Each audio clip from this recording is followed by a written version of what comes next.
Hi, this is Dr. Chandra. I'm a consultant physician in New Delhi and I'm the principal medical advisor to the European Union in India. A few key points that need to be discussed in regards to the second wave of COVID that seems to have hit us. First of all, I do believe that the virus seems to have mutated quite a bit, which is also the reason why the RT-PCR test seems to be unable to detect it. I have patients coming in with multiple signs and symptoms who are testing negative, but eventually their x-rays and chest CT scans are showing certain signs of COVID like ground glass opacities. So what is it that we need to do now? First of all, if you have symptoms, please quarantine yourselves irrespective of the test results and when you're waiting for the test results.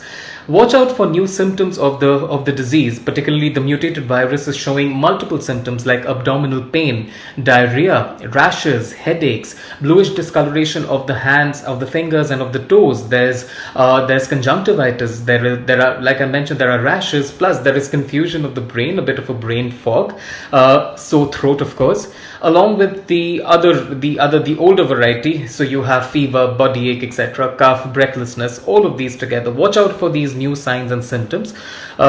Now, apart from these new signs and symptoms, you also need to be careful as to when to rush to the hospital. Keep a few simple points in mind, considering the fact that our healthcare infrastructure is almost collapsing. There's no place in the hospital, there are no beds, there is no oxygen.